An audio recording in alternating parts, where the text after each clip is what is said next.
Bismillahirrahmanirrahim. Sahabat-sahabat Al-Quran dimanapun Anda berada, pada video kali ini kita akan kenalan dengan mad munfasil atau populer dengan sebutan mad jaiz munfasil. Seperti biasa, untuk bahan ajar yang akan saya gunakan dalam pembahasan ini saya ambil dari buku Tasin 4 Metode Maqdis. Ya, langsung saja kita pelajari kaidahnya, rumus praktisnya. Mad munfasil, kaidahnya adalah apabila ada huruf mad bertemu dengan huruf hamzah dalam dua kata.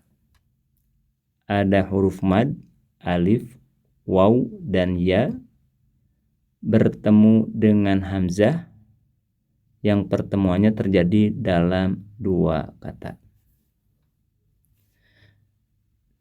Di antara tanda yang menunjukkan bahwa pertemuan antara huruf mad dengan hamzahnya dalam dua kata dalam mushaf Al-Quran, penulisan huruf hamzahnya dalam bentuk tampilan huruf alif. Contoh.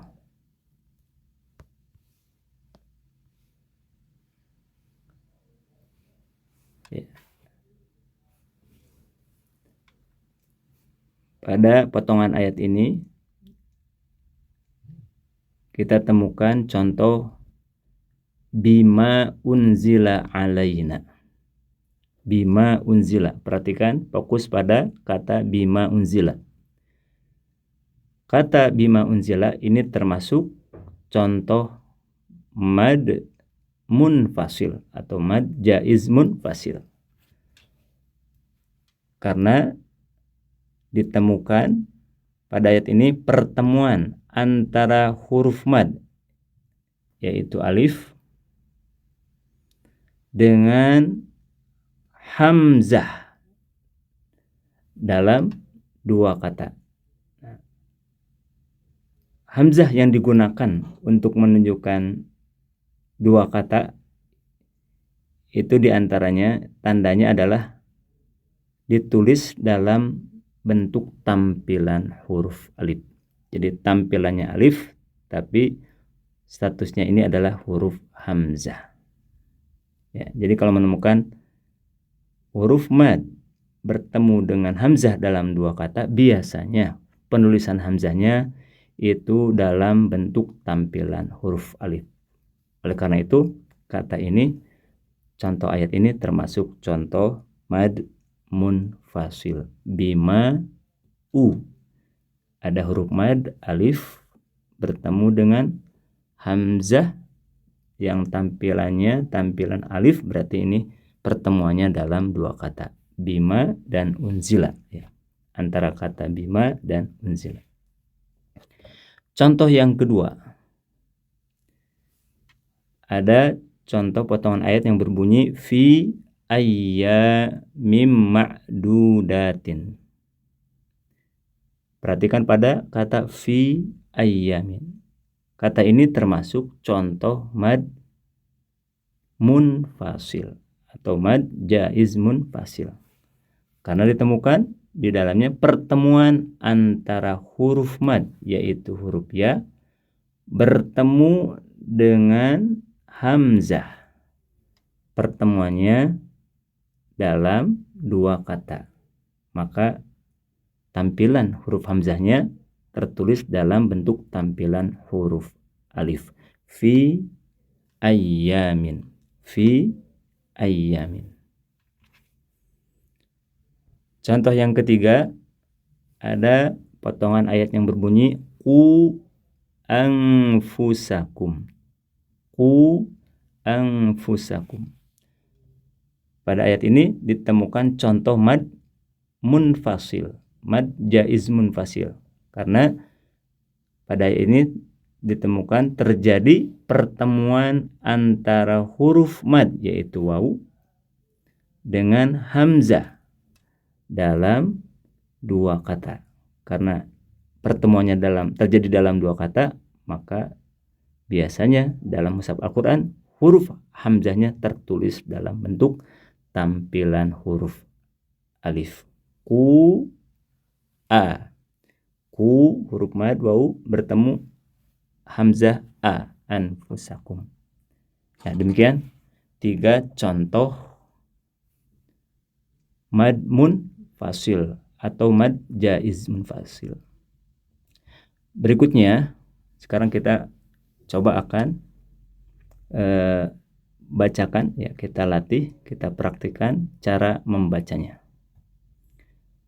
Sebelum kita baca, ingin sedikit saya tambahkan bahwa contoh-contoh mad munfasil atau mad jaiz munfasil dalam mushaf Al-Quran itu biasanya contoh-contoh mad munfasil diberi tanda alis, ya.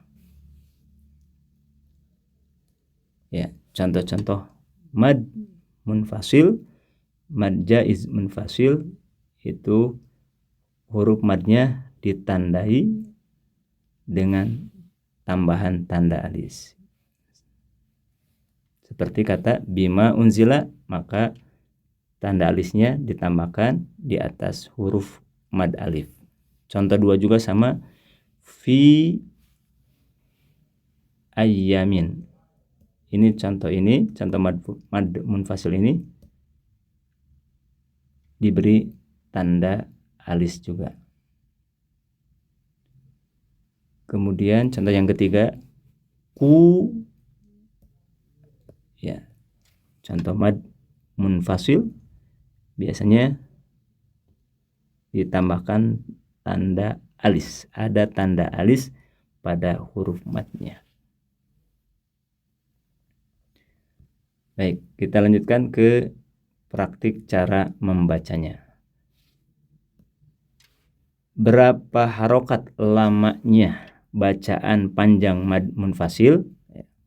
Dalam ilmu tajwid disebutkan bahwa panjangnya mad munfasil ini adalah boleh dibaca 2 harokat, 4 harokat, atau 5 harokat. Namun untuk mengambil ukuran ini, apakah ngambil 2, 4, dan 5, ini tidak asal, tidak sembarangan, tapi harus mengikuti jalur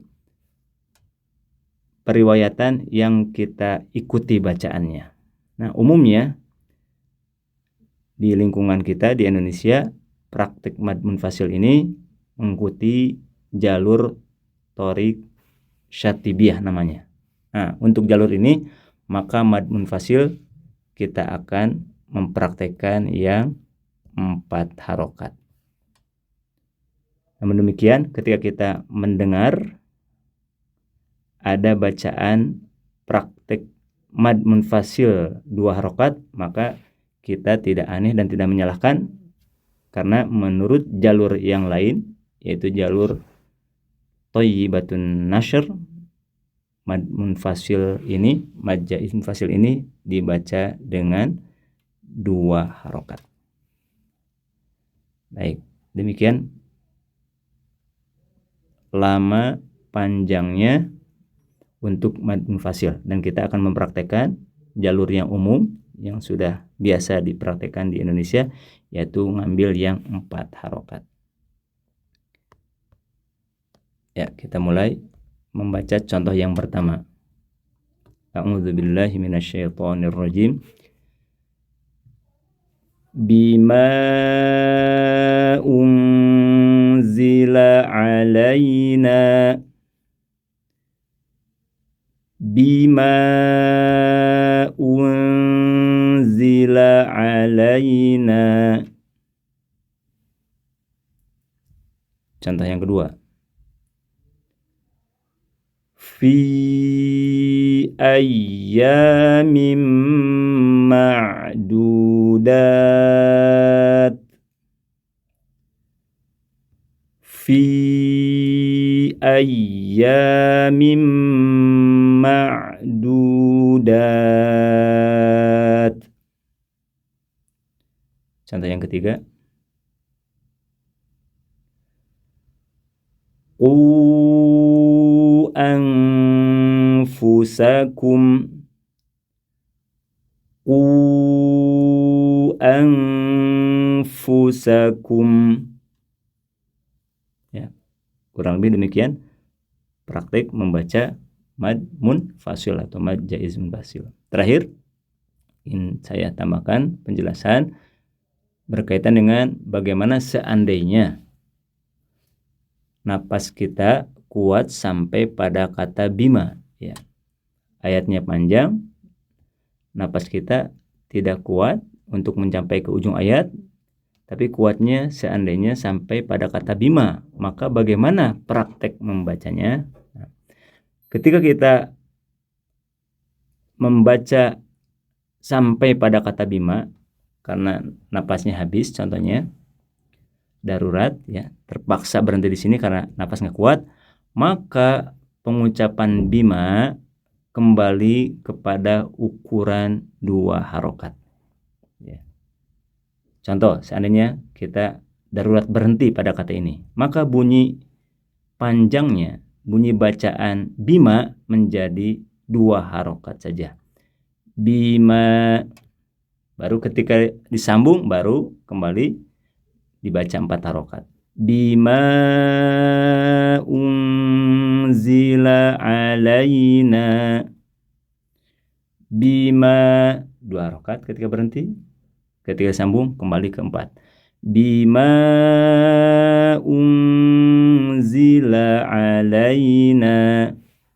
Ya, begitu juga ketika kita membaca contoh yang kedua. Seandainya nafas kita kuat sampai pada kata fi, maka baca 2 harokat saja. Contoh, fi ketika disambung kembali ke 4. Fi ayyamin ma'dudat. Fi ayyamin ma'dudat. Begitu juga praktik membaca contoh yang ketiga. Seandainya nafas kita kuat sampai pada kata ku, maka panjangnya jadi 2 harokat saja. Contoh, ku ketika disambung normal 4 harokat lagi. Ku anfusakum. Ketika berhenti, ku 2 harokat saja. Ketika disambung kembali ke normal 4 harokat. Ku anfusakum. Sahabat-sahabat Al-Quran, demikian materi yang dapat saya sampaikan. Semoga bermanfaat. Mohon maaf atas segala kekurangan. Saya Irfan Susilo. Sampai jumpa kembali di materi berikutnya. Aqulu qouli hadza wa astaghfirullah li wa lakum. Wassalamualaikum warahmatullahi wabarakatuh.